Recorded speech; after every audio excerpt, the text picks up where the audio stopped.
What's up, guys? Hope you're all doing good. What's up, guys? Hope you're having a good day. In this live stream, we are going to be researching the fight between Brad Riddell and Rafael Fiziev. So let me just check the stream's working everywhere and we'll get started. There we go, we're working on the website. Let's take a look if we're working on Twitch. Yeah, we're up and running on Twitch. And what about... Yep, we're up on YouTube as well. So what's up, everyone? Hope you're having a good day. Hey, what's up, Taz? Good to see you, mate. So in this live stream, we're going to be researching the fight between Rafael Fiziev and Brad Riddell. If you're watching this video after the fact on YouTube, just know that there's no structure to this video. There's no timestamps or anything like that because we're researching this fight together for the first time to try and figure out who's got the best chance of winning this matchup between Brad Riddell and Rafael Fiziev, which is an incredible fight.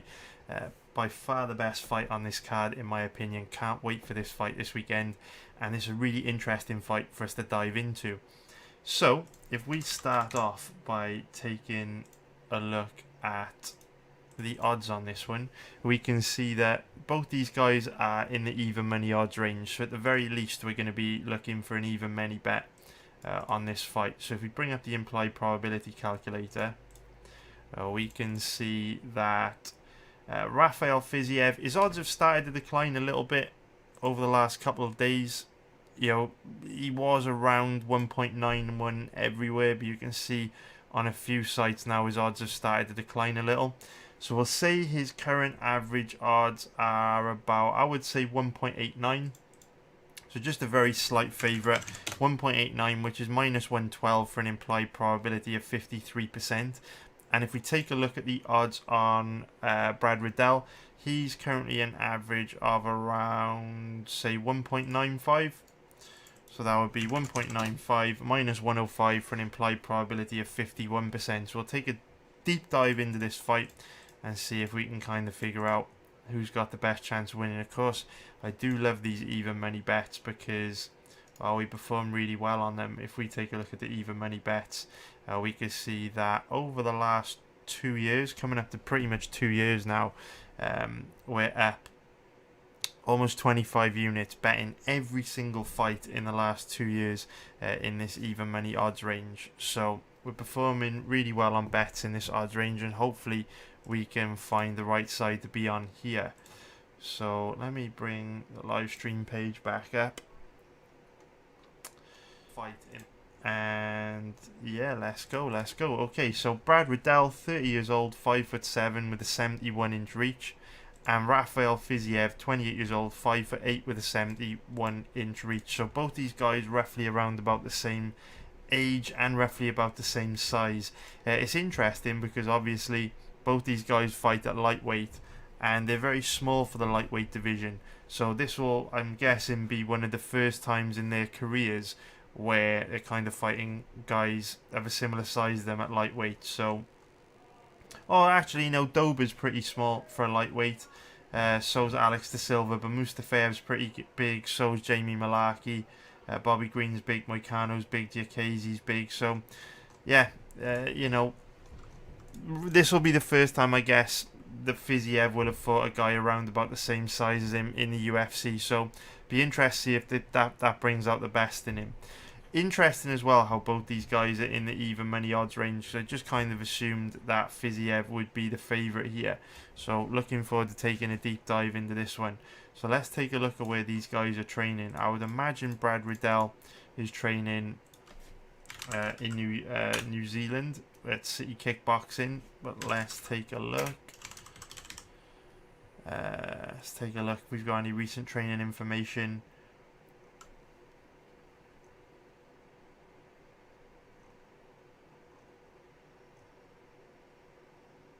So he's not that active on social media, right?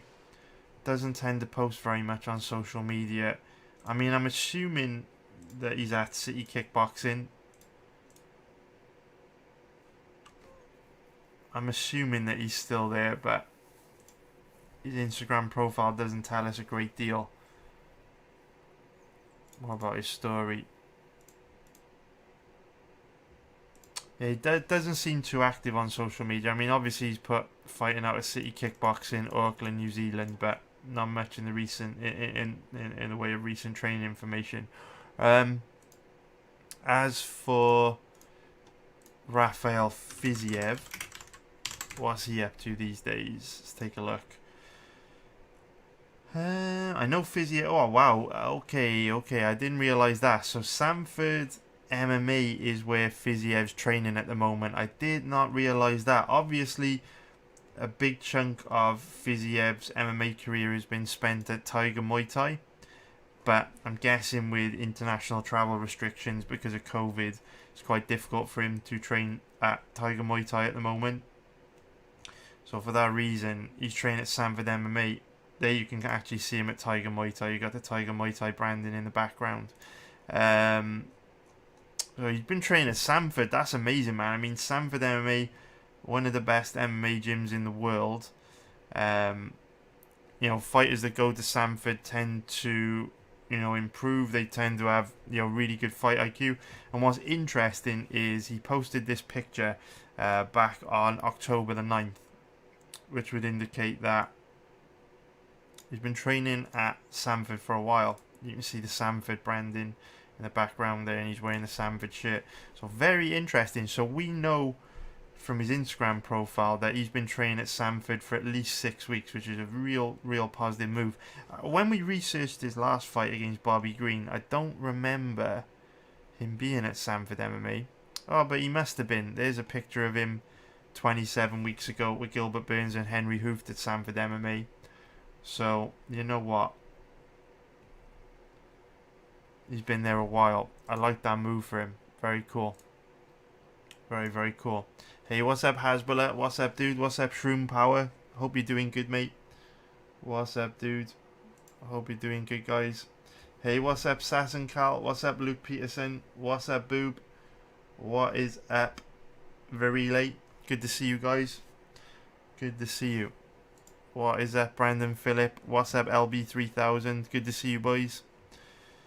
Brandon Phillip is saying, lean in Fiziev. I see a lot of people going with Brad because of the cardio of Fiziev against Bobby Green. Yeah, you know what? I do think Fiziev is a lot better than do think Fiziev is a lot better than Brad Riddell everywhere, but Fiziev's gas tank bothers me a little bit. But then he did sprint against Bobby Green. Maybe it's Sanford MMA now. If he starts to fight a little bit smarter, pace himself a little bit better, you know, hopefully he'll be able to perform better over 3 rounds. LB3000 is saying, feel like Brad should be the favourite here. He's smarter and has sharper hands. I honestly, I'm like the opposite way to you. I thought Fiziev would be a reasonably big favourite here. I do think Fiziev is significantly better than Riddell in every single aspect of MMA. Riddell's pretty bad defensively, but obviously Fiziev's gas tank is the one thing that lets him down. But aside from that, he is a lot better than Riddell. Brandon Phillip is saying Brad is training in his home with 6 training partners in New Zealand because of lockdown. Oh, that's right. That is right.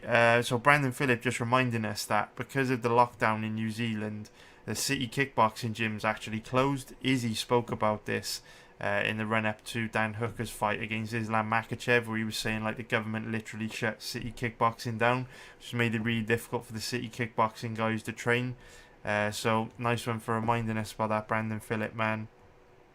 So yeah, Brandon Phillip just bringing up the really good point that, you know, Fiziev's going to be getting in much better training for this fight. But having said that, you know, Brad Riddell's got an amazing gas tank, right? Never slows down. Riddell's one of these guys that can sprint at a high pace for 3 rounds. So, you know, it's one of those things where not being able to train properly because of COVID probably not going to affect Riddell too much, I wouldn't have thought. And LB3000 is saying Brad is so much better at winning rounds. Yeah, I'm not sure. I'm not sure about that, dude. I'm not sure about that. Hey, what's up, Sayan? Good to see you, mate. Ace Ram. What's up? Good to see you, Ace Ram. Ace Ram saying he lost a bag on Chiesa last week. Unlucky, dude. You know what, though, Ace Ram? I will say this, man. That Chiesa versus Sean Brady fight, every once in a while, a fight comes along where it just plays out like the complete opposite of how I thought it would. That was one of those matchups. I honestly thought if the fight stayed standing, I thought that Sean Brady was going to dominate, right? If the fight stayed standing, I thought Chiesa was going to get smoked. And if the fight went to the ground, I thought Chiesa was going to dominate. The complete opposite happened. Brady looked amazing on the ground and got completely dealt with on the feet, which was the complete opposite of what I thought would happen. So, unlucky there, Ace Ron, mate. Hopefully Jimmy Crute gets it back for you, though, dude. Shroom Power, yeah, we did great betting football, man. Football was a good day yesterday, man. I think we went, was it like 4-1 on football bets? Something like that. I think it was like 4-1. Something like that. I know we did really good anyway. So, yeah, don't forget, guys, if you are a member of my website, hang on out in the VIP chat room every night. I share all my football bets in the VIP chat room. We've been absolutely murdering for like 3 months, which is why I haven't been posting on YouTube that much lately, because we're making so much money betting football that it's kind of like, if I spend like 3-4 hours making a YouTube video, that takes away from me, you know, spending 2-3 hours betting football matches in the evenings, which are producing big returns for us. So I got construction workers in my house. This is why I'm working in this new room. And there's like loads of loud noises coming from behind me. The stream might get interrupted as well, because if one of the construction workers needs my help, they might like knock on the door and then I go speak to them about something. But anyway, we'll plug on, we'll plug through, keep going, and we'll see. See if we can dig up a bet on this one. What the fuck is going on, man? Sorry about the background noise, guys. You might not be able to hear it, but for me, it's pretty loud. I'm basically having the front of my house rebuilt at the moment. Okay, alright, let's catch up. What we got on Twitch? Appleman is saying, I give Fiziev all the edges in speed, power, pace, output, pressure, but Brad's got great fight IQ and does recover well from bad stats. I favour Fiziev out of Pick'em. Appleman's got this amazing way of taking the words right out of my mouth. That's basically exactly how I feel.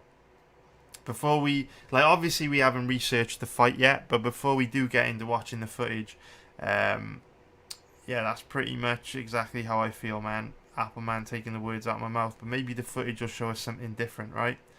LB3000 saying, I feel like Brad fights in a judge-friendly way. If you go by what I'm saying, he almost always does well at the end of that round. I think what you mean is because Riddell's got such a good gas tank, right? He can fight at a high pace for the full 15 minutes, whereas Fiziev has to pace himself a little bit, and he does slow down a bit in the second half of the fight. I do agree with you there. I think the question is, can Fiziev do enough in the first 2 rounds of the fight to put his stamp on those first 2 rounds, so that Riddell may potentially need a finish in the third in order to get a win? Like, that's how I would look at it, man. But anyway, let's get into some fight footage.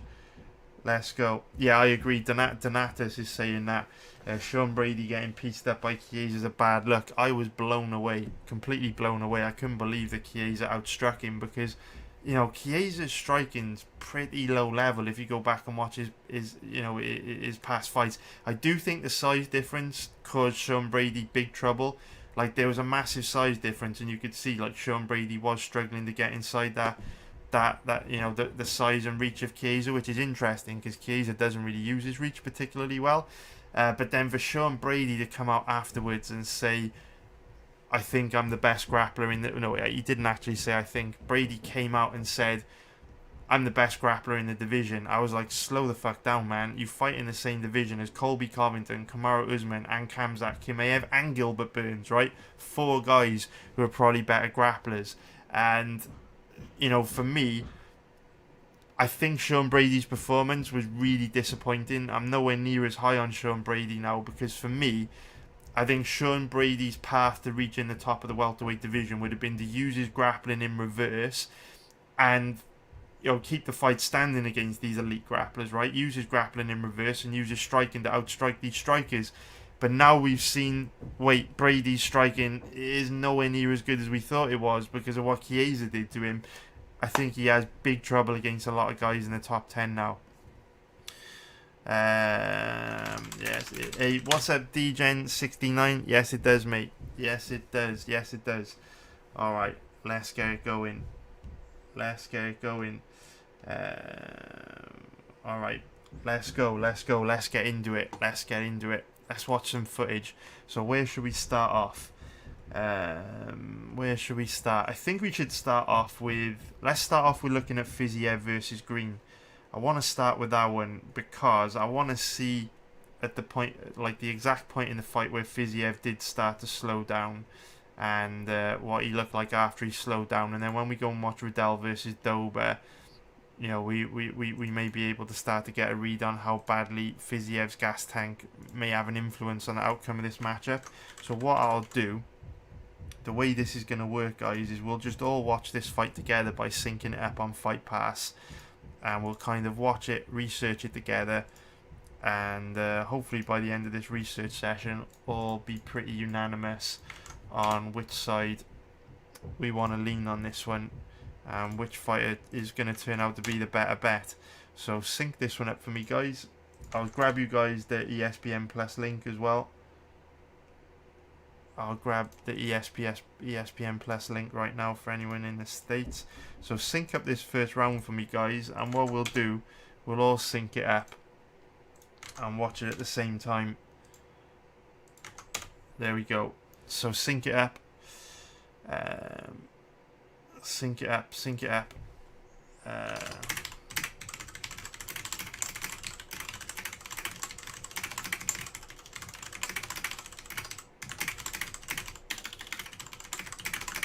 Sorry, DGen69, mate. I will get back to you as soon as the stream is over, dude.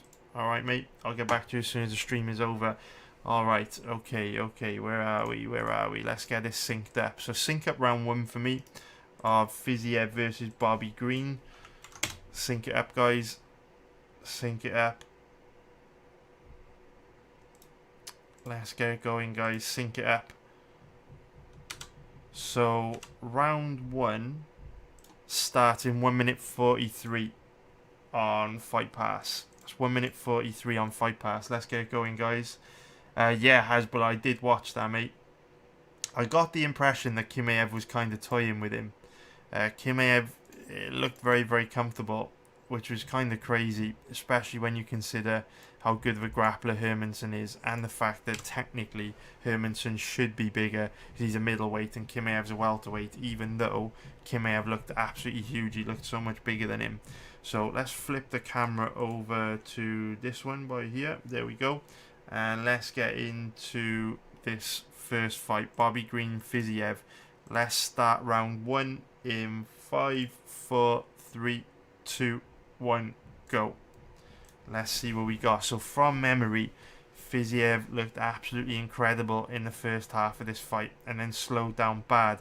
So what I'm looking at in this matchup is what led to Fiziev slowing down so much. Was it a lot of body shots from Bobby Green? Was it just unsustainably high output? You know, what actually caused it? Or if it was just the fact that he does have a bit of a sketchy gas tank. You know, did he sprint? Did he adrenaline dump going for a finish, which is obviously not going to be the smartest thing to do against Bobby Green, who's almost impossible to finish. But that's what I want to take a look at here. I want to see exactly why Fiziev slowed down. And obviously, if he doesn't exert that much energy in round 1, it's going to be red flag city. You know, if he really does gas bad in the second half of this fight. Now, what we do know about Brad Riddell, and the reason why I was initially leaning towards Fiziev in this fight, what we do know about Riddell is that he is pretty bad defensively. But having said that, even though he gets dinged a lot, you know, we've seen him dropped against Jamie Malaki, dropped against Drew Dober, he can take a shot and he recovers very quickly.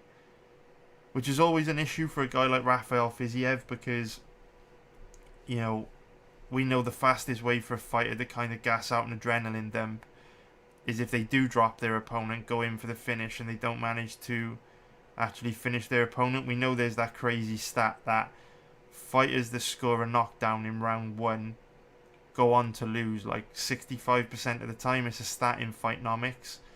So this is one of those fights where Fiziev's bad gas tank could really get him into trouble if he has a lot of success early on. He's kind of lighting Riddell up, and then doesn't manage to knock Riddell out early, which he probably won't, right? Riddell is a tough fucker.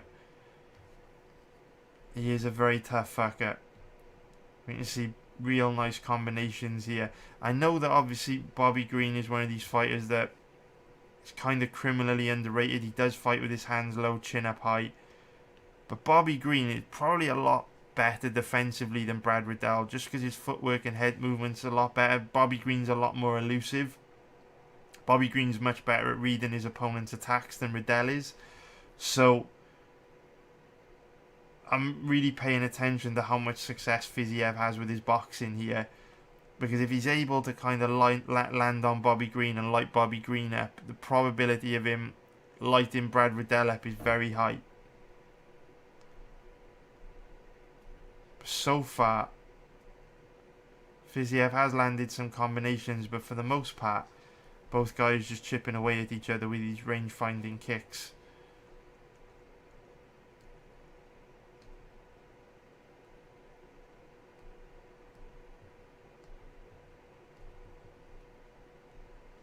And this is where Fiziev really started to feel himself and started to showboat, but obviously all that went away in the second half of the fight when he started to get tired. So what is interesting to me here is we're now 3.5 minutes in, and this is why fight research is so important, because your mind will play tricks on you. So when I watched this fight live, I had this perception after the fight that Fiziev was kind of sprinting, and that's what led to him gassing out. But that's not at all the case here. This is quite a comfortable pace for Fiziev. Bobby Green fighting him at distance, standing in the middle of the octagon. Both guys just chipping away at each other.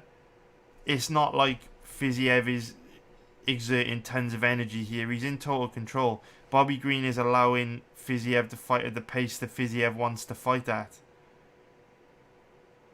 And I know Fiziev is, throwing a high volume of strikes here, but he's not like he's under crazy pressure. It's not like he's been forced to defend takedowns or fight in the clinch. It's not like he's had to react to what Bobby Green is doing, which is far more exhausting than when you're allowed to dictate the pace. So Fiziev does slow down a lot in this fight. It'll be a pretty bad sign to me. And, perhaps LB 3000 is right. Perhaps LB 3000 are right. Alright, sync up round 2 for me now, guys. So round 2 starts at, on Fight Pass, round 2 starts at 7 minutes and 56 seconds. Sync it up, guys. 7 minutes 56 seconds. That's 7 minutes 56. 7 minutes 56. Let's get it going, guys. Artie Smith just saying that Brad Riddell's got some power in his hands. You're right, dude. I suppose, you know what? That's a good point from Artie Smith. Like, I guess the one thing that Brad Riddell may have, which camera we're looking into, this one, right?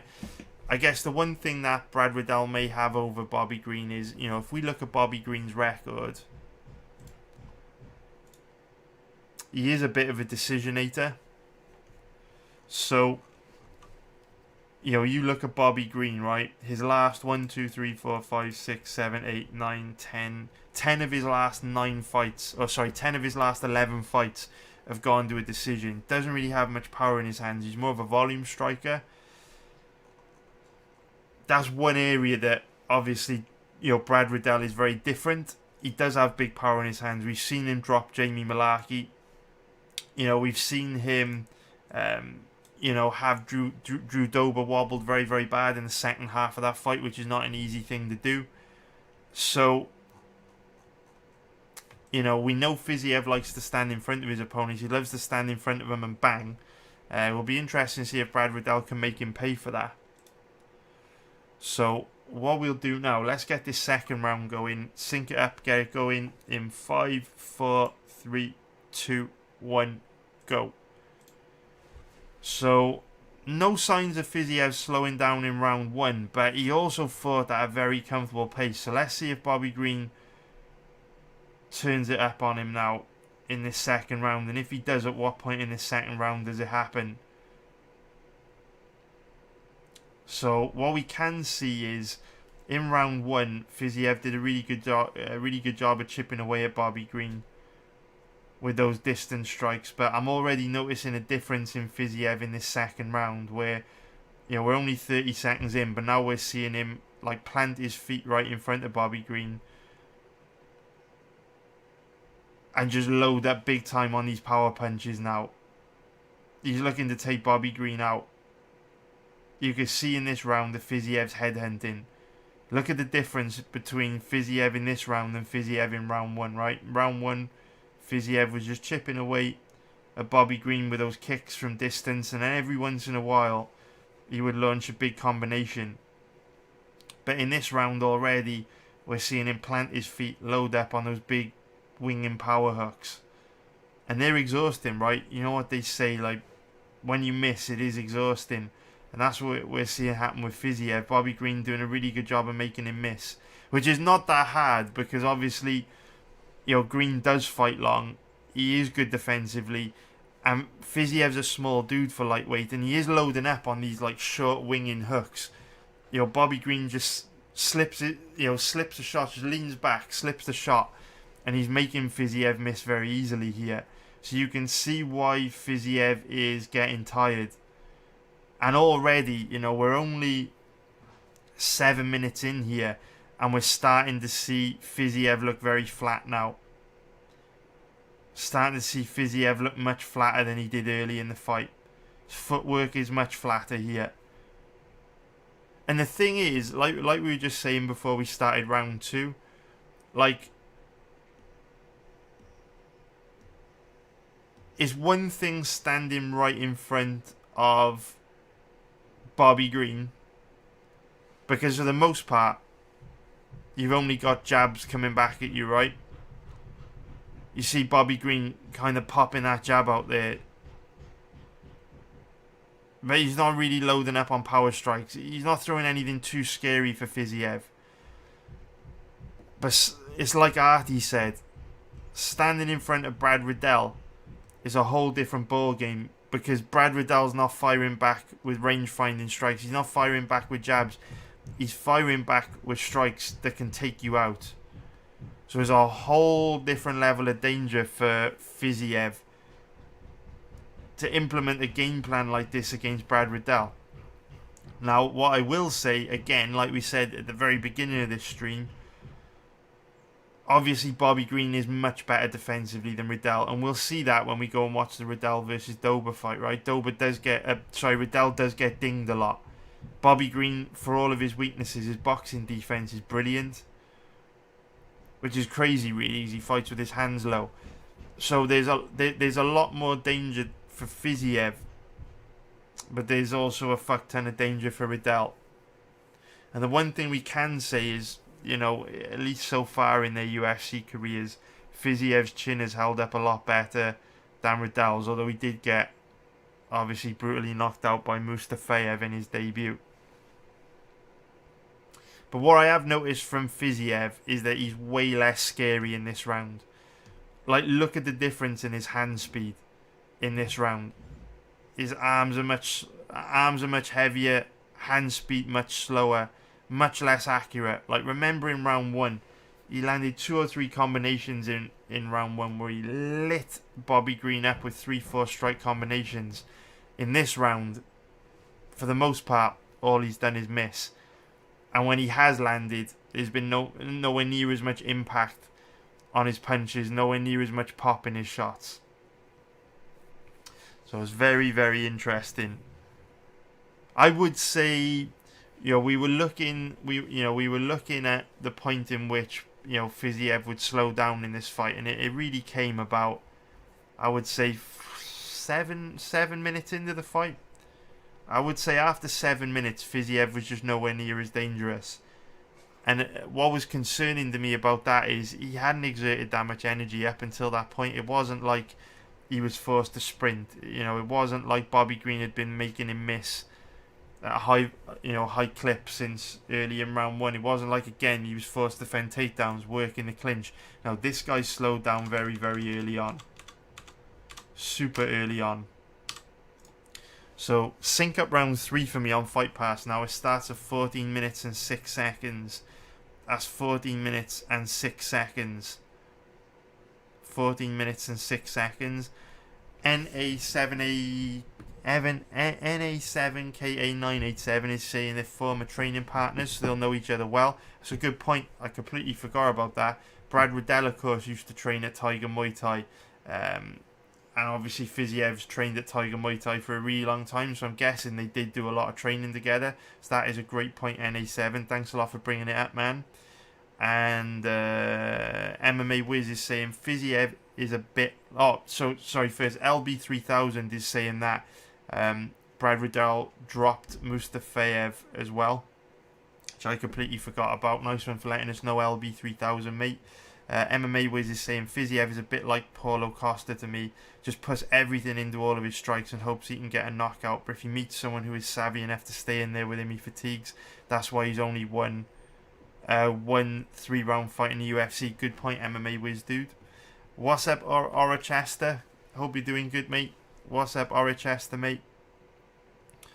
Alright, what we got on the YouTubes? Thomas Kane is saying the crew from New Zealand are on PEDs. It'll come out soon. Hooker is in America, so now he's dropping weight. Testing for PED is all is basically stopped during COVID. Could be, man. Could be. You never know, right? You never know, man. BJ is saying, is there any chance Nunes loses? I do think there is, mate. I do think there is. Look. All I will say is, if you look at the style of fighter that's caused Amanda Nunes the biggest problems throughout her career, who are those fighters, right? Tough opponents with a good gas tank who can grapple. Those are the fighters that have caused Nunes trouble in the past. Juliana Pena ticks all those boxes. She's tough as nails. She's got the gas tank to sprint hard for 5 rounds. And look, she's not an amazing grappler, but her grappling's decent enough to cause Nunes big trouble if Nunes gets tired. Nunes' biggest issue is her gas tank, right? We know if you make Nunes work hard, she will gas really, really bad. The problem is, she's so dangerous standing that there aren't enough girls skilled enough in the bantamweight division to make her work hard enough without either taking huge damage, like Felicia Spencer did, or getting themselves knocked out. That's the problem. But we do know Juliana Pena's tough as nails, right? If Juliana Pena can weather that early storm, find a way to just not die, and grab a hold of Nunes and start making her work, I do think that Juliana Pena can cause her big problems. If you go back and watch Amanda Nunes' fight against Germaine de Randamie, you'll see that after like 7 or 8 minutes, Amanda Nunes becomes very sloppy, very tired. And if Pena can get to that stage in the fight, I think she stands a great chance of out-hustling Nunes, outworking Nunes, and finding a way to win. The problem is, Juliana Pena, her striking defense is so bad, it's going to be very difficult for her to avoid getting knocked out for 7 or 8 minutes, because she doesn't have anything to deter Nunes from coming forward and attacking her, right? Pena's got no power in her hands. There's nothing she can do to Nunes standing, right? She's very bad defensively. She's very slow. But if she can make it through those first 7 or 8 minutes, I do think things could get really dicey for Nunes. But obviously for 7 or 8 minutes, Juliana Pena is going to be in a fucking living hell. R.D. Smith is saying, I think Riddell could maybe win an early round with a takedown if he tries to get one. That's not a bad point, dude. I know that Riddell has incorporated a lot more grappling into his recent fights, but from what I've seen, Fiziev's takedown offense is amazing. And on top of that, we know that Fiziev trained at Tiger Muay Thai for a really long time, and we know that generally speaking, guys that train at Tiger Muay Thai for a pretty long time, they usually have amazing takedown defense. I know that's a bit of a generalization, but Riddell's not the best grappler. I can't imagine it would be that easy for him to take Fiziev down and hold him down. But when both guys get tired, that's a great equalizer, right? We were just saying how, even though Juliana Pena's in a lot of trouble, that fight becomes a lot more interesting when Nunes starts to get tired, and it's the same here. You know, Riddell may find it difficult to get the takedowns in round 1, but if Fiziev starts to get tired, what does his takedown defense look like then? You know what I mean? So that's a really good point. That's a really, really good point, Artie, mate. Artie's dropping some really good knowledge today, man. Artie's bringing up some really good points for us to think about. So nice one, Artie Smith, dude. Beastbrook is giving Juliana Pena no chance. I will say this, man. When it comes to the Amanda Nunes Juliana Pena fight, I will say this. Obviously, we know that Pena's in a lot of trouble standing, right, especially early. But we do know that styles make fights, and if there were a style that would cause Amanda Nunes trouble, I do think it would be Pena's style. I will say that much. Just because we know Pena is tough as nails. She can go hard for 5 rounds. And I don't think she's going to be one of these girls that is going to cave and go into a defensive shell very easily. What's even more interesting to me about the Juliana Pena fight is a lot of the time, you know, we do this research and we do this analysis, but fighters are actually completely oblivious to their path to victory. Like, you'd be amazed how often you watch an interview with a fighter and they have absolutely no idea how fights are scored. They don't know what the judging criteria is. They're still talking about octagon control, and they won't really know the strengths and weaknesses of their opponent. Like, how often do you watch an interview with a fighter and the journalist will ask the fighter a specific question about their opponent, and the fighter's standard response will be, I don't know, I don't worry about that. You know, I leave all that stuff to my coaches when they refer to like game planning and strategy, right? It's actually crazy to me how many fighters don't take time to really look into their opponent to know exactly what to expect. So when I hear a fighter talk about specific strengths and weaknesses of their opponent, it's like the biggest, most bullish indicator to me in the world. Because to me, it shows that they've got really good fight IQ. They're doing their homework. Like, when you hear a fighter break down their opponent in a lot of detail, it's a huge positive. Because you know what GSP said, right? Fighting is 90% mental, and it is. We talk about this every single week in the live streams. It doesn't matter if you're the best wrestler in the world, if you're the best striker in the world. It doesn't matter what skills you've got. It doesn't matter how talented of a fighter you are, how athletic you are, how powerful you are. None of these things matter if you don't have fight IQ. Fight IQ is the most important attribute in all of MMA. It's the most important thing. You look at Kevin Holland. How much better would Kevin Holland be if he had a brain? You know, and not to be disrespectful. I don't mean that disrespectfully. Kevin Holland's a great guy, but what I mean is he's very, very talented, but his fight IQ just isn't there. You know what I mean? His fight IQ just isn't there. The difference between Kevin Holland and Israel Adesanya, right? They've got very similar styles. The only difference between Adesanya and Kevin Holland is probably Izzy's got that fight IQ, that intelligence to make the most of his technical ability, whereas Kevin Holland doesn't. And so when you look at someone like Juliana Pena, when you see her on interviews, you know, on the MMA Hour, talking to every journalist, you know, what does Juliana Pena say? I'm Nunes' worst nightmare. And she doesn't just say I'm her worst nightmare to hype the fight.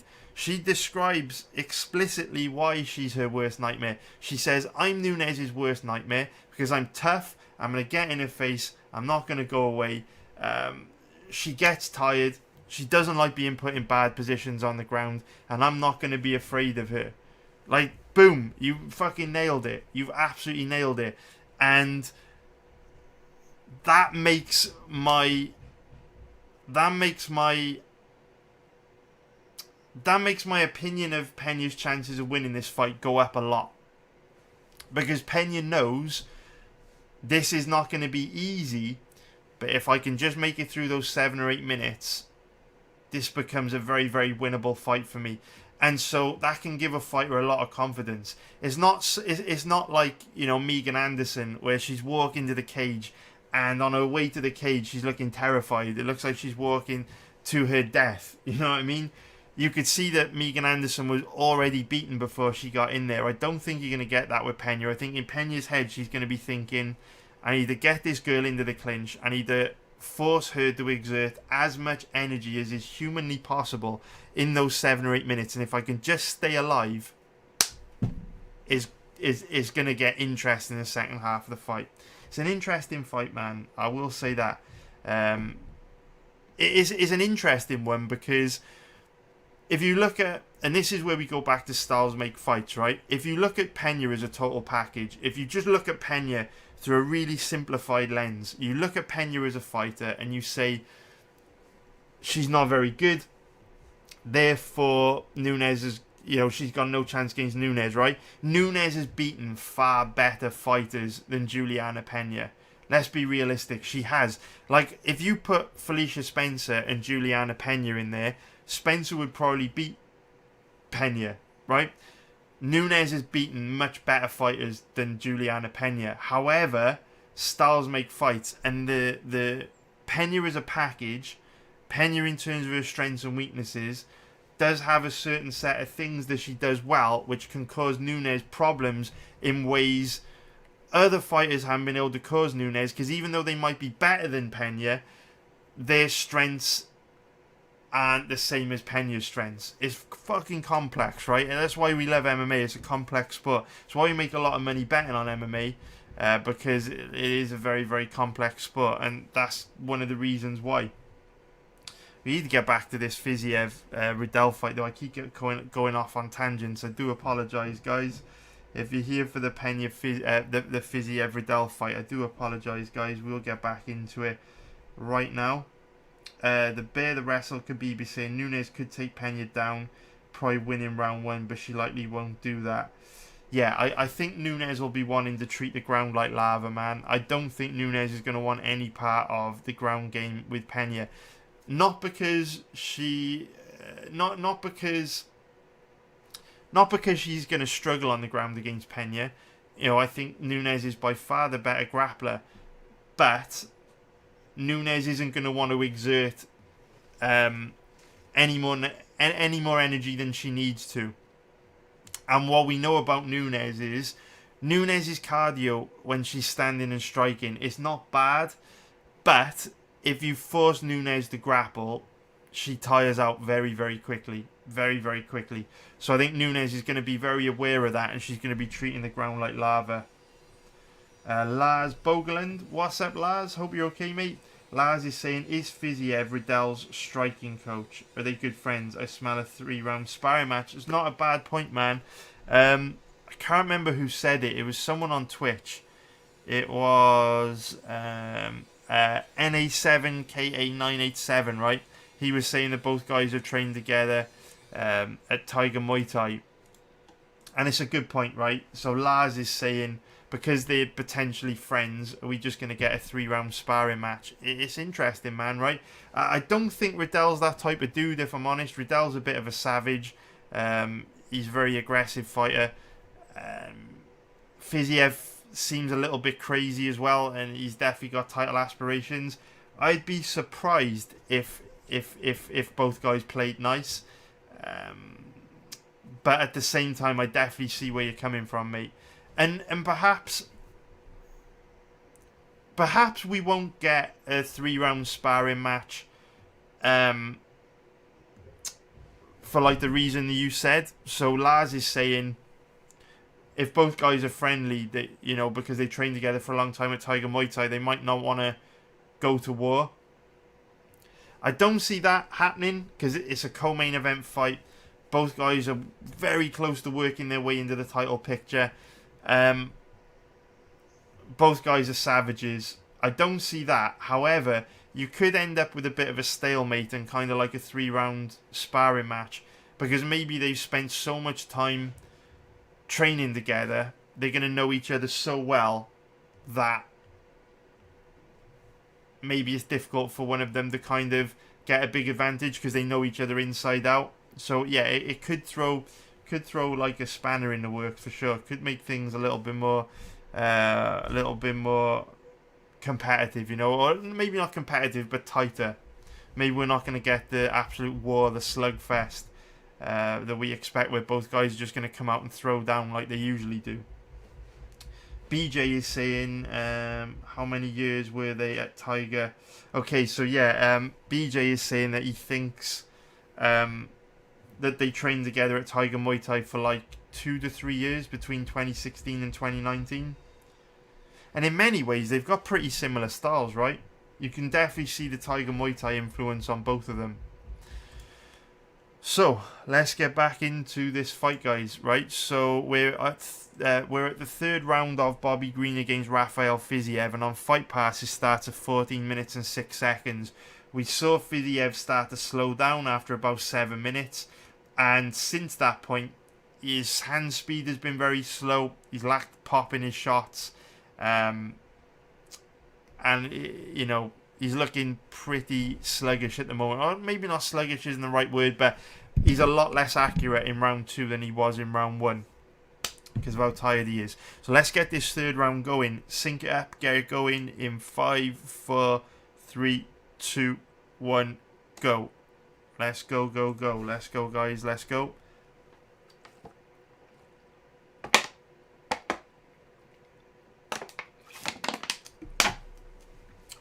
We also know, right? I don't really know the best way to describe what I'm trying to say, because Fiziev in many ways is quite flat-footed. Like he's got that traditional Muay Thai style, right, where he likes to stand right in front of his opponents. So I kind of want to say that he's become a lot more flat-footed in the second half of this fight, but I don't think that's the right word. I guess what I'm trying to say is he's a lot more planted than he was in round 1. Like in round 1, his footwork was a lot better. He was a little bit lighter on his feet, did a better job of kind of moving in and out of range and slipping shots. Whereas now, he has got to the stage in the fight where he's literally stood right in front of Bobby Green, and he is literally just playing rock'em sock'em robots. Now, this is the issue for me, though. You see where you see Fiziev standing right in front of Bobby Green, and they're just trading, right? They're playing rock'em sock'em robots. Look at the head movement of Bobby Green and look how he uses his length. He does a really, really good job of rolling with the punches and slipping shots. You don't get that from Brad Riddell, and we'll see that when we go watch the Riddell versus Dober fight. Riddell just stands right in front of his opponents and he doesn't move his head that much. So we're seeing Fiziev load up on these giant combinations right now. Bobby Green's doing a really good job of just using that head movement to slip the shots. But if Fiziev is standing in front of Riddell and uncorking those big combinations, I could easily see Riddell getting himself knocked out. So it's tricky, man. It is very, very tricky. It's tricky because Bobby Green is so much better defensively than Brad Riddell. I could see Fiziev having a fuck ton more success against Brad Riddell than he's having here against Bobby Green. But it is concerning to me how he did slow down after, about 7 minutes here.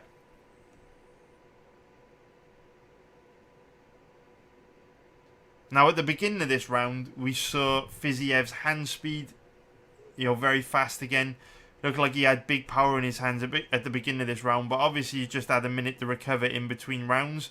I'd imagine now, in this final 2 to 3 minutes of this round, I'd imagine that Fiziev's going to look a hell of a lot flatter here. I'd imagine his hand speed is going to look very slow compared to what I did at the beginning of this round.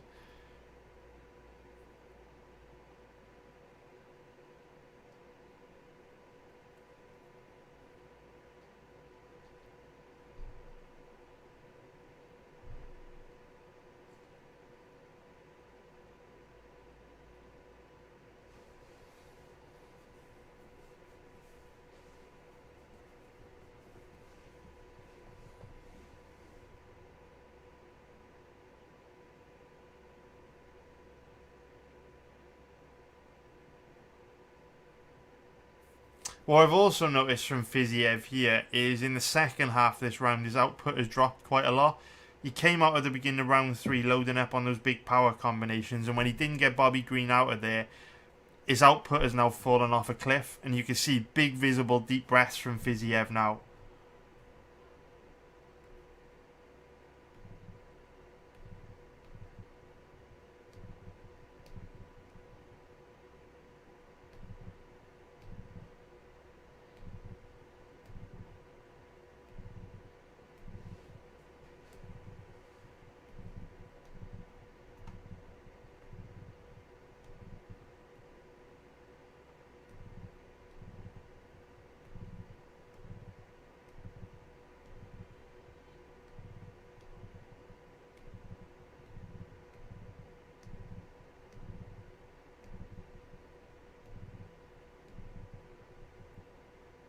And you can see that Fiziev's just got nothing on these shots anymore.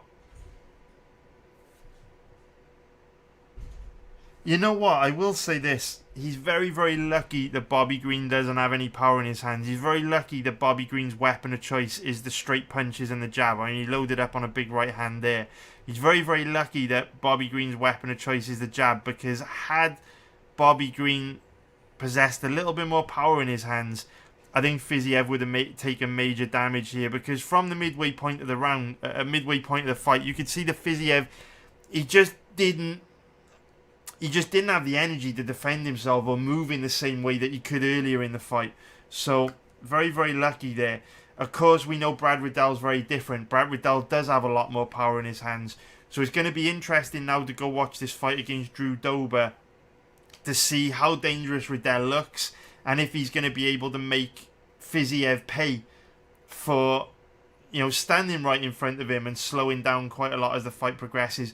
What's really cool now about us going straight into watching Dober versus Riddell is then we're going to be able to visualize watching both these guys back to back against strikers, how they're likely to match up against one another. So let's get straight into it now. Let's go check out Brad Riddell, Drew Dober. So we'll do exactly the same thing. I'll drop the link for this fight into the chat box and sync this one up for me, guys. I'll grab you the ESPN Plus link as well. Hey, what's up, Derek? Hope you're doing good, dude. Good to see you, Derek, mate. Hopefully you're smashing the UFC cards at the moment, mate. I've not had the best luck with UFC cards, dude. I'm not gonna lie. Not had the best luck, mate, but hopefully you're doing good at the moment. Although I did just send off my second ever SGC submission like a couple days ago, so hoping some good stuff comes back. But yeah, not had the best luck at the moment, Derek. I know you're a black belt when it comes to UFC cards, dude. Hopefully you're doing a lot better than me at the moment. So where's this ESPN Plus link? There we go. Alright, there we go. Pop it into Twitch and into YouTube. Alright, guys, let's get it going. Let's go. Let's get it going. So round one of Dober and Riddell starts at 1 minute 42 on Fight Pass. So sync it up, guys. Round one, 1 minute 42. Let's get it going, guys. 1 minute 42. Let's get it going in 5, 4, 3, 2, 1, go. Let's go. So, paying close attention to Brad Riddell's boxing defense here, because we know Fiziev likes to load up big time on those combinations. Nice left hook there from Riddell, though, and you can see straight away the difference in power, right? Look at the difference in power from Riddell when he lands compared to Bobby Green. For the most part, Bobby Green just touching Fiziev, but here we can see big power from Riddell. Very, very big power. Even where you see him spinning Dober around off that leg kick. But at the same time, Riddell does look a little bit fragile. Very slow to react with Dober. And what I also don't like about Riddell, and we've seen this in all of his past fights, he's very, very willing to exchange. I know that Bobby Green's willing to exchange as well, but when Fiziev was coming forward and letting those combinations go, you see Bobby Green moving his head, rolling with the punches. The difference with Riddell is he plants his feet. Yeah, this is a problem. He plants his feet, doesn't move his head and just looks to exchange. We saw it happen in the Jamie Malarkey fight, right? Where against Jamie Malarkey, he got dropped, he got wobbled through getting into these crazy reckless exchanges, and we're seeing it here. He's already been wobbled off a jab. And there's a big difference between eating a combination from Fiziev, and eating a jab from Dober. So what's interesting about this research session is when I was watching Fiziev versus Bobby Green, kind of thinking to myself, you know what, Fiziev might struggle here, which he might. I'm not saying Fiziev won't struggle, but I'm starting to think, you know what, maybe Riddell is the right side to be on. But when you see how fragile Riddell is looking in these exchanges, it's hard not to see a situation where Fiziev doesn't hurt him real bad early. It's difficult to kind of see in Riddell being able to stand in front of Fiziev, without getting knocked out. It's tricky. It is very tricky. I mean, Riddell's doing the correct thing here to try and slow the pace of the fight down by putting the fight in the clinch, but it's not going to be easy to hold a guy like Fiziev in the clinch early because of how much of a coiled spring Fiziev is, right? He's got that compact, muscular, explosive frame, which obviously comes at a cost because, well, that's one of the reasons why he slows down. But even again there, look, you see Riddell just getting lit up by this left-handed Dober. And look, we can say maybe a part of it is the fact that Dober's a southpaw, which is maybe throwing Riddell off. But for me, Riddell just looks very fragile here. He looks very fragile. So you know what? This fight is showing me Fiziev's definitely my lean here, man. Look, Riddell's tough as fuck. He's a lot more dangerous than Bobby Green. But Riddell's boxing defense is a big issue for me, man. And like I say, we don't need to go back and watch the Malarkey fight to remember how reckless he was in that matchup. And look, it is impressive that he was able to survive here and go the distance against Drew Dober and then backdoor a decision. And perhaps the exact same thing happens here, right? Where, Fiziev lights Riddell up early, doesn't get the finish, and then he gasses himself out and Riddell backdoors a decision. Like, I could definitely see that happening again. But it's so tough to take a guy like Riddell over a guy like Fiziev when he looks this fragile. Yeah, you could be right there, Shroom. You could be right, Shroom. Shroom's making the point that in many ways, this fight between Fiziev and Riddell is kind of identical to Riddell versus Dober, right? Dober's a dangerous striker, big one-shot KO power. I don't think he's as technical as Fiziev, but he's a southpaw, right? His gas tank's a lot better than Fiziev, which makes him just as tough of a matchup for Riddell as Fiziev. So by that token, maybe Riddell is the right side to be on here, right? You could look at it with the logic that, Riddell was able to go 15 minutes with Dober and backdoor a decision, and Dober's gas tank is a hell of a lot better than Fiziev's. So I could kind of see the logic for favouring Riddell here. I absolutely can. It's just very difficult for me to lean towards Riddell when I see him looking this fragile and this bad defensively in the first round. Because, on one hand you can say, well, Riddell was tough enough to survive early and backdoor a decision against Dober, and Dober's got a much better gas tank than Fiziev. But on the flip side, you could say, was Riddell a little bit lucky? Was he a little bit lucky not to get knocked out with how fragile he was looking early? And against someone with maybe a bit more of a killer instinct like Fiziev, would he not be as lucky? Would he get put away? So there's two different ways to look at it. So perhaps Shroom is right. Perhaps these odds are exactly where they should be, right? Perhaps these guys should be, dead in that even money territory. Looks like the bookies might have nailed the odds on this one.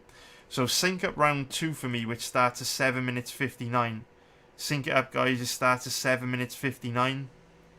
Brandon Phillip is saying, I find it hard to see Riddell going 5-0 whilst Fiziev goes 4-2. Time for Riddell to take a loss.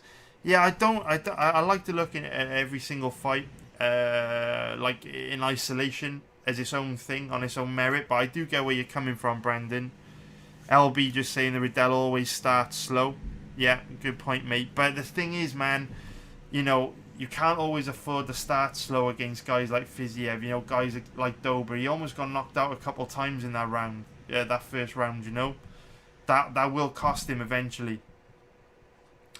MMA where MMA Wiz is saying MMA Wiz is saying it makes no sense what Brandon has said. Yeah, like MMA Wiz is saying it in a little bit more of a brutal way than I said it, but I like to look at every fight in a vacuum. You know, a good example is Gucci is one of my Gucci's been a member of my website for a really long time, right, for years.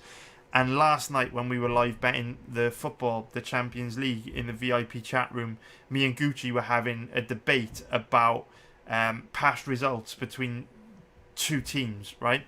So Gucci will use past results from the same teams to kind of make future betting decisions. So, for example, he will look at the past 5 or 10 results between like PSG and Man City to try and determine future results. And from my perspective, that's completely pointless because, you know, form, confidence, momentum, tactics, managers, players, formations, this all changes on a week-to-week basis. So it doesn't make any sense for me at all to go and look at results that may have taken place in a game 6 months or a year ago or 2 years ago. That is a very dangerous road to go down for me.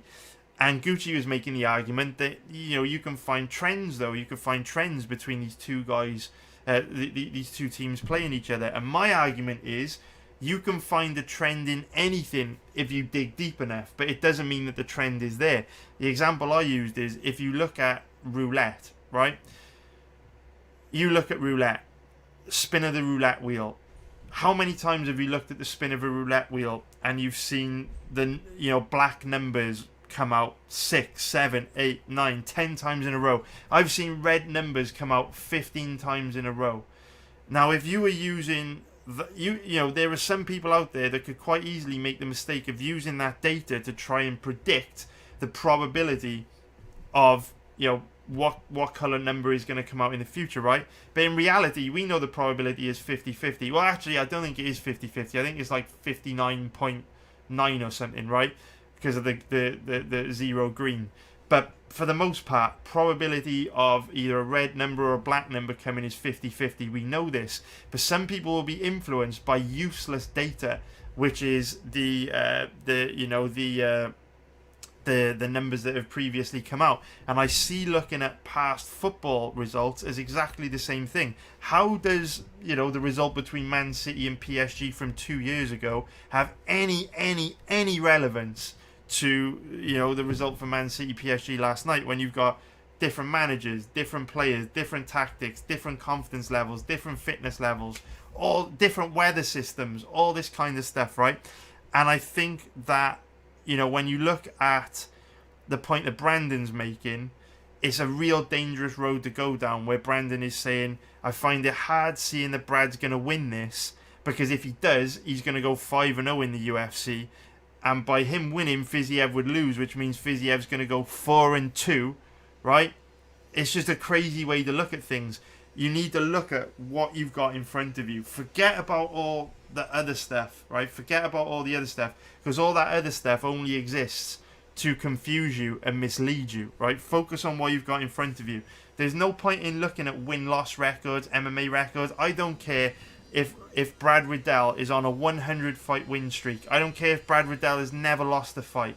At the end of the day, the best thing we can do to make money is to look at what we've got in front of us. And when we look at footage of Fiziev and Riddell, we can see Riddell's pretty fucking bad defensively. You know what I'm saying? It doesn't matter, you know, what his record is. We can see his strengths and weaknesses. So I would just focus on that and not let the, not kind of let the noise influence your decision making, you know? Try and drown all that shit out, man. I think betting on fights based on MMA records is really dangerous, man. MMA Wiz is saying that I think Fiziev is overrated with a negative striking differential. That's a deal breaker. He gets hit more than he can hit his opponent. Interesting. So MMA Wiz is looking at the striking defense stat for Fiziev and saying, you know, even though this guy's very technical and he looks good offensively, there's some huge issues with him defensively. And that probably creeps in as he gets tired, right? I would guess that Fiziev's striking defense becomes a lot worse as fights go on. Yeah, that's probably the case with all fighters, right? But with Fiziev, it's probably particularly bad because of how much he slows down. But the thing is, this is where stats can be a little bit misleading. This is where I do think, you know, betting on MMA purely based on stats can get you into a lot of trouble. Stats are a great tool to, you know, add to all the other information we've got to help us make decisions. But for me,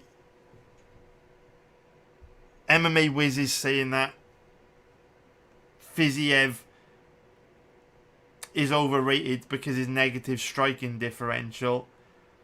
When I look at footage on both these fighters, for me, Brad Riddell is way worse defensively. Much worse defensively. Because you look at the way the two guys react, right, when they stood in front of their opponent when they're exchanging. They've both got quite similar stances, right? Quite similar styles. Both very heavily, you know, steeped in Muay Thai. They like to stand in front of each other. But the difference is Fiziev's movement is much better. Fiziev's much better at reading his opponents, slipping the shots, rolling with the punches. When you look at Riddell stood right in front of his opponents, he just doesn't see the shots coming. He plants his feet, bites down on his mouthpiece, and he's looking to stand his ground when you come forward and attack him and just load up on big counters. It's very dangerous to me because the shots that knock you out are the ones you don't see coming. And that's why we see Riddell get dinged a lot. It's just because he plants his feet in front of his opponent. He bets on his chin against theirs. He's not reacting to what's coming his way. Whereas Fiziev, even though he likes to stand right in front of his opponents, he's a little bit more aware of what's coming towards him. He does a much better job of using head movement to get out the way of stuff. So, yeah, for me, with MMA Wiz is kind of saying Fiziev's overrated because of his negative striking differential. He's so much better defensively than Riddell for me, even when he gets tired. You know? I feel really bad as well. NA7KA987. I feel really bad because there's probably a much better way to pronounce your username. But I'm doing a terrible job of it. So I'm really sorry about that. I wish I knew how to pronounce your username. NA7. We'll go with NA7. It's like short and sweet for now, but I know I'm probably fucking that up really bad, so I do apologise. So NA7 is saying, I watched an interview Fiziev gave in his native Kyrgyzstan. He said that it will be hard to hit someone he really likes, but he's motivated by the fact that it's a co-main event and he wants to entertain fans. Thanks for sharing that, NA7. It was something that someone brought up on YouTube, right? Who was it? They said we may get a sparring match because both guys may like each other. It was Lars Jespersen. So Lars Jespersen was kind of saying, you know, both these guys might be friends, so they might not want to hurt each other. So it's interesting that Fiziev's also spoken to that in an interview. Riddell called Fiziev and asked him if he would agree to fight him and that he really needs to fight. So Fiziev said, okay, let's go make some money. Sounds like Riddell likes this matchup, or maybe he really needs to fight whoever. That is interesting. What NA7 is kind of alluding to there is it sounds like Riddell may have planted the seed with the UFC matchmakers that this was a good fight, which it is. Like, this is the best fight of the weekend. I can't wait for this. But it is interesting because obviously you'd be pretty dumb to call out someone that you think is going to beat you, right? So Riddell obviously knows Fiziev really well for their time training at Tiger Muay Thai. So it sounds from what NA7 is saying like Riddell might feel he's got a big advantage over Fiziev, possibly because of their time training together. So that's an interesting one. Thanks a lot for sharing, NA7. And NA7 is oh, thanks for letting me know. NA7 is a woman. It's good that you say that, because like I've got this really annoying tick that I can't get out of my head, where when I'm doing these videos and live streams, I keep saying boys, which is really annoying. I hate myself for it. It's because I'm awkward in front of the camera, and I hate being in front of a camera. I'm really introverted, and it's like an annoying thing I have in my head that I can't break. It's like last week when we were researching Joanne Wood against Taylor Santos. I kept calling Joanne Wood Joanne Calderwood, which was really annoying to me, and I couldn't stop my brain from doing it. So I'm like making a conscious effort to stop saying hey boys this, hey boys that. It's really annoying, because like I probably do have, like, I don't know, one girl a year watch me or something, so I need to stop it. So thanks a lot, NA7, and I'm really sorry that if I probably have done it on this stream, calling everyone boys, and I'll probably do it again because my brain's all messed up. But nice one for watching, NA7, and yeah, thanks a lot for sharing as well. That Riddell looks like he might fancy his chances against Fiziev. Sounds to me like he might have planted the seed with the matchmakers that this was a good fight, and then Fiziev was kind of forced to go along with it. So mega knowledge being dropped today. So Brandon Phillip is saying, I listened to an interview with Brad Riddell's coach, a head coach of City Kickboxing.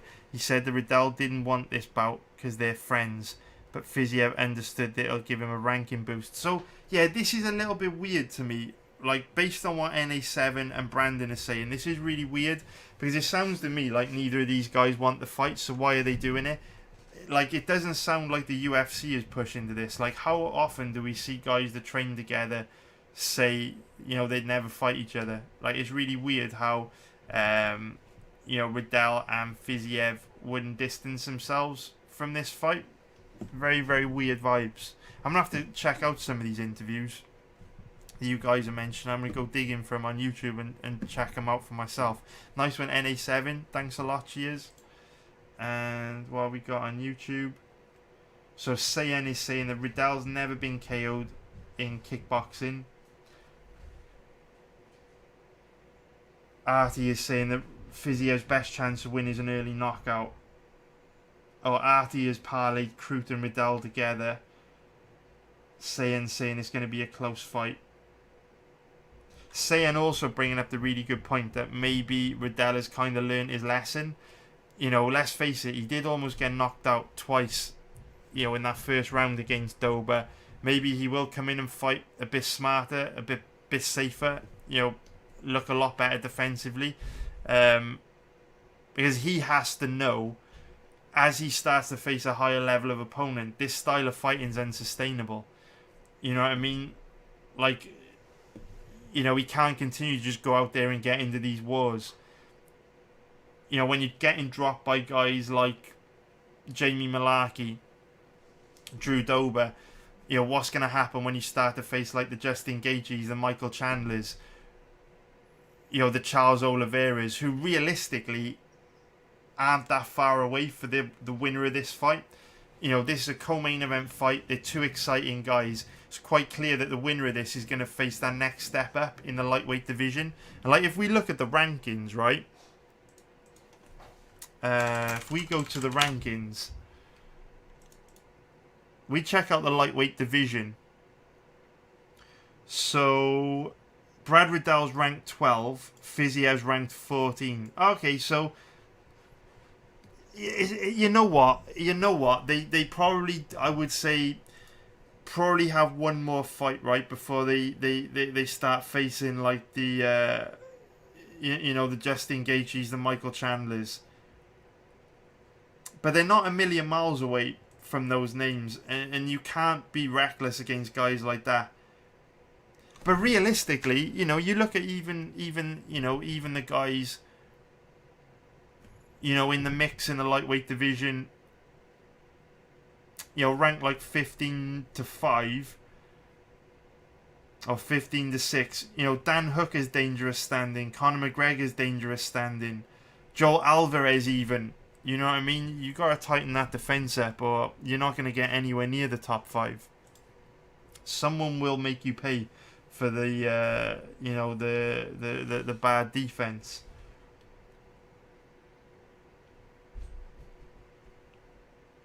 Mbe is saying Riddell shot for 11 takedowns against Dober because that's his weakness.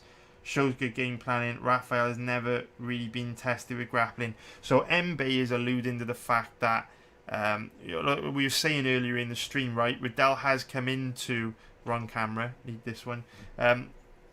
He has alluded. We have been talking about Riddell using more grappling in his recent fights. So Mbe is alluding to the fact that maybe Riddell will kind of flip the script on Fiziev and come into this fight with a grappling heavy game plan.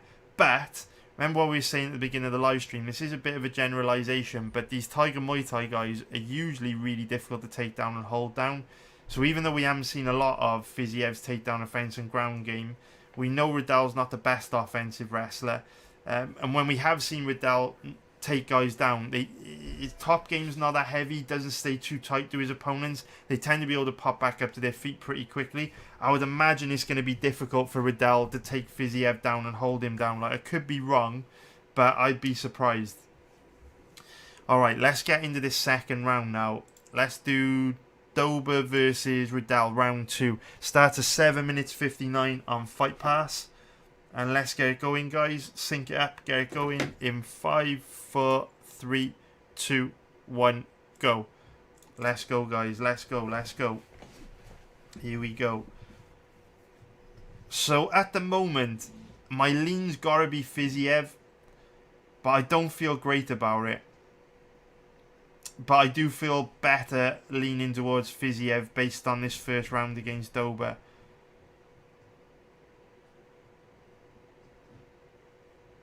It is hard for me to see a situation where Riddell's not going to take major damage. Like, look at these exchanges, man. It's hard to watch. Look at these exchanges. He's getting lit up. He's getting lit up. You can't do this against Fiziev. It's absolute suicide to fight like this against Fiziev. And the thing is, I can't remember who said it. It was Sayan. Right, it was Sayan who was saying, you know, maybe Riddell will look better defensively, right? Maybe he'll fight smarter and safer, you know, in this fight against Fiziev. But it's not easy to completely change his style, right? We know Riddell does this in every fight. This is Riddell's style. He stands right in front of his opponents. He bets on his chin against theirs. And he just gets into these crazy exchanges. And I think if you do that against Fiziev, the speed difference, the accuracy of Fiziev, particularly early, it's going to be trouble for Riddell. And look at what we've seen happen in this first and second round, right? What did Riddell do when he got wobbled in round 1? Straight away, to alleviate the trouble that he was in, he put Dober into the clinch and started wearing on Dober in the clinch. What have we seen him do here? He's been hurt bad standing. What does he do? Immediately shoot a takedown. But had he not been able to buy himself that time to recover, Dober's very likely to have got a finish here. So, you know, we know Dober, his weakness is on the ground. Dober's takedown offense is not good. Dober isn't good off his back. Dober's got a very low level ground game. You know, we've seen Dober in a lot of trouble on the ground in the past. Fiziev, we don't know a lot about his takedown offense and ground game. There's not a lot of footage available on it. But what we do know is Tiger Muay Thai guys, generally speaking, are very difficult to take down and very difficult to hold down. So the point I'm trying to make is, the only reason why I think Riddell is still conscious here is because he's been able to use grappling to avoid striking with Dober. If Riddell can't take Fiziev down, he's likely to be in a lot of trouble here. And I'm now starting to feel pretty good about leaning towards Fiziev, because I forgot how much grappling there was in this fight. When these two guys are standing, Riddell is getting lit up bad. The only reason why Riddell is still conscious is because he's been able to use grappling to buy himself some time. I'm not sure he's going to be able to do that against Fiziev. Like, even here, right, from the grappling, Dober's looking a little bit tired now. His arms are a lot heavier. Look at that sloppy, lazy kick. Do you know what? I actually hate using words like that because Dober's 10 times the man I'll ever be. You know, Dober's laziest kick is fucking 400 times better than any kick I could ever throw. But the point I'm trying to make is, you look in round one, right? Dober's moving very well. He's very fast. There's a lot of pop in his shots. Whereas now, he's slowed down a lot from that grappling. There's a real sluggishness to, you know, the punches and kicks of Dober. There's a real heaviness to everything that he's doing. So, it's one of those things where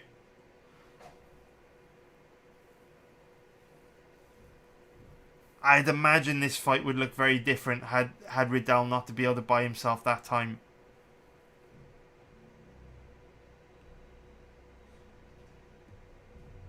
You know what, as well, with 25 seconds left to go, I'm not sure, unless something big happens in the next 20 seconds, like Dober gets dropped or knocked down or something, I'm not sure this is a good decision, because I would score this round for Dober.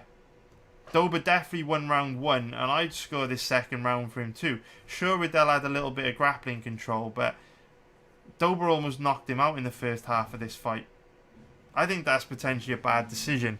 Did what I want to see, how did people score this fight on MMA decisions? You can make a strong case for Dober winning those first 2 rounds. I don't think a little bit of grappling control from Riddell should negate the fact that Dober almost knocked him out in the first half of that round. So sync up round 3 for me now, guys, which starts in 14 minutes and 9 seconds. Well, I just check out how the media scored this. You can make a strong case for Dober winning this fight 29-28. Let's take a look. It was unanimous by the judges. Everyone had it for Riddell. No one gave it to Dober. Very surprising. Are we all just going to completely ignore the fact that Riddell almost got knocked out in the first half of that round? For me, if you're scoring on like damage, you know, which is supposed to be like the primary scoring criteria, I don't know about giving Riddell that second round, man. Very interesting. Alright, anyway, let's get this next round going. Round 3. Starting 14 minutes and 9 seconds. 14 minutes and 9 seconds. Let's get it going.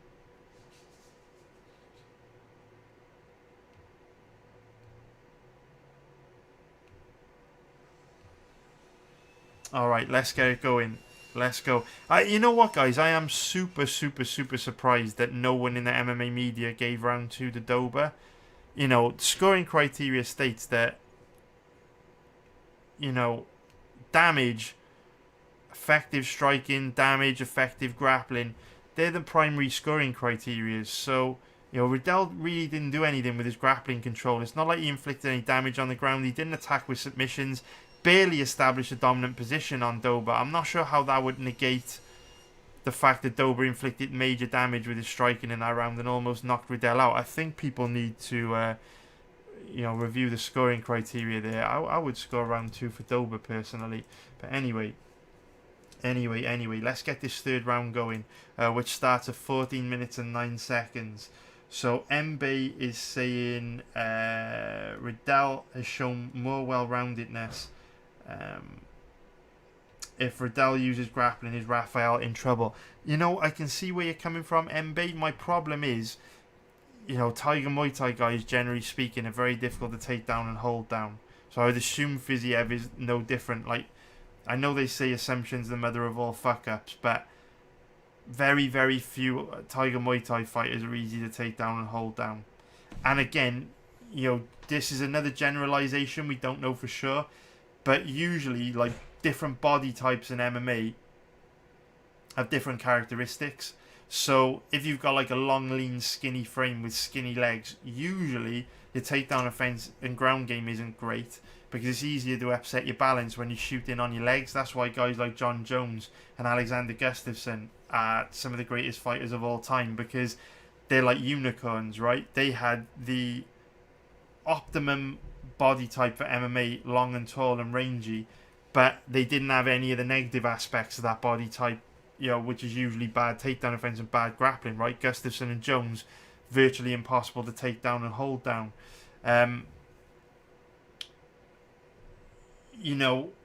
When you look at Fiziev, he's got that small, muscular, compact frame, right? That team alpha male type body type.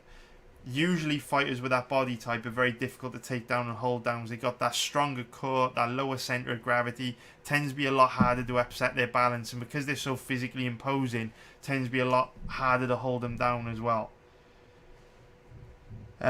So yeah, Mbe's bringing up a really good point. Loman Lukbanmay has obviously trained at Tiger Muay Thai for a really, really, really long period of time, and we know that, Loman Lukbanmay, we saw in a fight last weekend against, Lupita Godinez. Loman Lukbanmay's takedown defense and ground game is not good, but there will always be exceptions to the rule, right? If you think about it, there's always someone that lets the team down, right? There's plenty of low-level fighters that train at American Top Team as an example, and I think American Top Team is the best gym in the world. But if you look at like Tiger Muay Thai, generally speaking, the fighters that come through Tiger Muay Thai are just very difficult to take down and hold down. Like you look at Valentina Shevchenko, Mirbek Taisumov. Sorry guys for the background noise. That might be... that might make this quite difficult to carry on streaming. Sorry guys, we've got a lot of construction work going on in the house at the moment.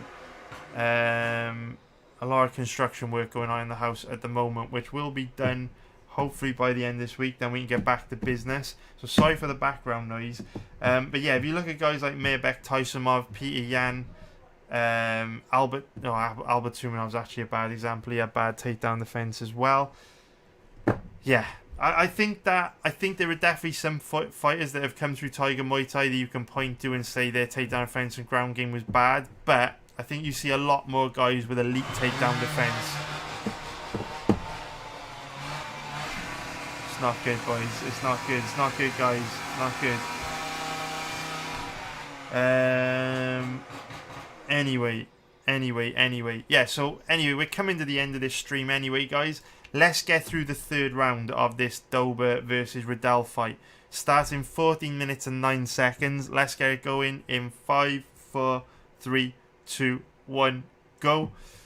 So yeah, this is why I haven't been live streaming very much over the last 2 weeks. I know a few of you guys have DM'd me and said, where are the live streams? It's just because of the construction work, man. It's difficult. It's difficult with the construction work, but should be done by the end of this week. So hopefully by next week we'll be able to get back to streaming every day. But I think we're pretty much coming to the end of this session anyway. Like, thank you so much everyone that's been in here. Like, a lot of you have dropped major knowledge. NA7, major knowledge. Artie, major knowledge. Sayen, major knowledge. LB3000. Brandon Phillip, appreciate you guys. Appleman, appreciate you guys a lot. MMA Wiz, some good stuff. Obviously Dober, Taz, Shroom, Hiltzy, Yarosh, Hasbullah. Appreciate it, guys. Appreciate it. MB, what's up, dude? What's up, guys? Yeah, what's up, Rami? Yeah, so I appreciate it, guys. You dropped some major knowledge on this stream. Yeah, I think I've pretty much made my mind up as well. Like, I know a lot of you guys watching this are a member of my website anyway. But I'll just show you this. I'll just show you this so you kind of know where I'm coming from as I kind of wrap up my bet for this fight. So we've got this section of bets on the website. They're called even money bets. So over the last 2 years, we're up about 25 units, basically betting every single fight in an even money odds range, which is basically the odds range from 1.65 minus 154 to 2.30 plus 130. With my logic being, fights in that odds range have got an implied probability of between 50% and 59%.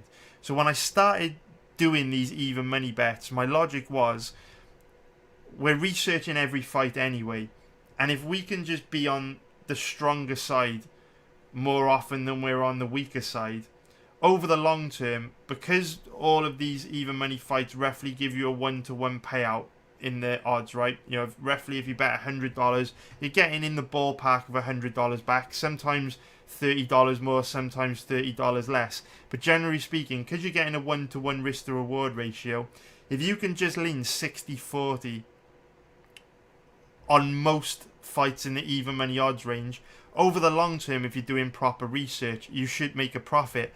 And that's what we've done here with these even money bets. You know, we've over the last 2 years, there's a 300 bet sample size, and we've been able to make 25 units of profit, which is really, really good on fights that we wouldn't be betting otherwise, right? On a lot of these fights we would be passing, but like on the last event, there were 5 fights in the even money odds range. We went 2 and 3, so we were down just over a unit, I think. But anyway, I just wanted to make that clear just for anyone that's not part of the website, so that when I wrap up how I feel about this Fiziev versus Riddell fight, it kind of makes sense to you why we're going in as much depth on a fight that I'm saying is perhaps not the smartest to bet. So if you're looking at putting a serious bet on this fight, I would definitely avoid it, because from my perspective, I think Riddell's in a lot of trouble here early. Even in this third round, when Dober is a lot more tired than he was earlier in the fight, we're still seeing him tagging Riddell. We're still seeing Riddell eat big, clean, hard shots. And remember how hard Fiziev came out the gate at the beginning of that third round against Bobby Green. Look at this. Riddell is just stood flat-footed right in front of Dober, eating clean, hard shots. And if it wasn't for Riddell's grappling, I've no doubt that he would have got himself knocked out here. So it's very, very dangerous to bet on Brad Riddell, because I think the probability of Fiziev knocking him out early is quite high. But we can't be stupid, right? Riddell's a tough guy. He's got a really good gas tank. Like NA7 was saying, he has asked for this matchup, so he must see a path to victory for himself. We know Fiziev slows down a lot as fights wear on, and the one thing that really bothers me is we know fighters that score knockdowns in round 1 and fail to get a finish go on to lose 65% of the time. It's a stat in Fightnomics. And I'd be really worried about Fiziev throwing the kitchen sink at Riddell here in round 1, knocking him down, hurting him bad, but then kind of burning himself out into the second and third rounds if he didn't get the finish early, which is kind of what I think what's happened to Dober here. Maybe Riddell's feeling like, this guy's not going to be able to put me away. I felt his power in training. I know I can take his best shots, and that's why he's asked for this fight, right? So NA7, big thank you to you for dropping that knowledge. So it's dangerous to bet Riddell, because we know he's going to be outgunned big time, particularly early, and he's probably going to struggle very bad. But it's dangerous to bet on Fiziev because we know he slows down a lot. But with the even money bets, I am forced to pick a winner on every fight in the even money odds range. And this fight's in the even money odds range, right? Both these guys, even money. Similar payoff on both guys. So my even money bet is going to be Rafael Fiziev.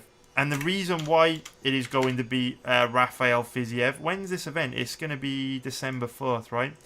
The reason why my pick is going to be Rafael Fiziev is because ultimately all fights start standing. And early on in round 1, Fiziev's very, very dangerous. Bobby Green was able to use great footwork, great head movement to avoid taking big damage in round 1. But I don't think Riddell is going to be able to do the same. And in round 1 of the fight against Dober, Riddell almost got knocked out twice. The only thing that saved him was him being able to get the fight into the clinch and alleviate the pressure that Dober was putting on him standing by going to the clinch using his wrestling. I don't think he's going to be able to do that against Fiziev, because as we know, these Tiger Muay Thai guys, generally speaking, pretty hard to take down and hold down. And on top of that, Fiziev's got that compact, muscular, powerful, athletic frame, that Team Alpha male style frame. And usually guys like that are very difficult to control. Usually they're very difficult to take down, hold down, difficult to control in the clinch. And we've also got to remember, Fiziev's got that base in Muay Thai. I know that Dober's got the base in Muay Thai as well, but Dober's not very good in the clinch because he gets taken down so easily. Fiziev has shown really bullish strength, a real physicality to his clinch game. So it's not like when Riddell goes to the clinch to start working for takedowns, he's going to be safe in that position. You know, he's going to be having to watch out for vicious elbows from Fiziev, big knees to the body. So I don't feel super confident in Rafael Fiziev, but if we look at the odds on both these guys, they both carry an implied probability of about 50%. Gun to my head, I think Fiziev is definitely the stronger side to be on here. You've got, based on everything we've seen in these two fights, you've got to lean 55-45 in favour of Fiziev at least. You know, I think even 60-40 in favour of Fiziev is reasonable. Maybe even 65-35 in favour of Fiziev is on the table. It's possible. But I don't see how you could favour Riddell with how bad he looks defensively and how fast and powerful and dangerous and accurate Fiziev is, particularly early on. So my lean is going to be Fiziev, but it's not a super confident lean. But I will be betting him, like full disclosure. Basically what I do with these even money bets is I look at them like a stock, almost like well, I suppose calling them an index fund is not appropriate because they are just one specific type of bet. But the way I approach these even money bets is, look, they're not super confident bets. You know, I'm betting on guys I really don't want to be betting on, like last week. Basically, you know, I was saying earlier on that if there's a fight that, you know, I'm looking to lean 55-45, 60-40 one way or the other. And that's who my even money pick is always going to be. I might not feel they've got a really high probability of winning, but I will usually feel confident they're the strongest side to be on. But every once in a while, we will research a fight where it's very, very difficult to determine who is the stronger side. Very, very difficult. And a lot of the time I'll research a fight and I'll be like, do you know what? This fight price should be 50-50. The bookies have nailed the odds on this one. And in that instance, I'll put an asterisk next to one of my picks that I do feel is very, very close to 50-50, and there's not really a strong lean either way. In situations like that, I will usually pick the underdog for the better risk to reward ratio, and we've had a few bets like this, right? Look at this, we've had 3 bets like that over the last 10 bets, and they've all lost. I didn't feel great about picking Nathan Levy, didn't feel great about picking Misha Tate, didn't feel great about picking Julio Arce either. But in this instance, I do think Fiziev is one of the stronger even money bets. So as an example, I absolutely loved Lupita Godinez in this fight. I absolutely loved what's another example? Absolutely loved Chaos Williams in this fight. Absolutely loved Lupita Godinez in this fight. They're like stronger even money leans.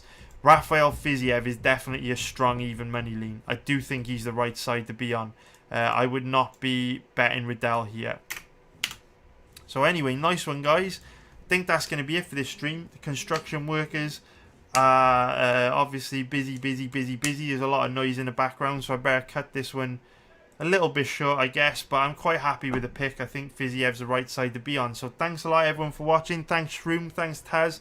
Thanks, Yarosh. Thanks, Hiltz. Thanks, Hasbullah. Thanks, Appleman. Thanks, Brandon Phillip. Thanks, Turning Screws. Thanks a lot, everybody. Thanks, NA7. Thanks, UFC Fanatic. Thanks, Nick Rodriguez. Thanks, MB. Thanks, Artie. Thanks, Thomas Kane. Thanks a lot, everybody. Appreciate you for watching. Don't even know what camera I'm looking into, but nice one, guys. Take care. And yeah, I'll see you guys really soon. Maybe I might do another stream tomorrow, depending on what the noise levels are like. But obviously, if they're like they were today, it might be tricky. Nice one.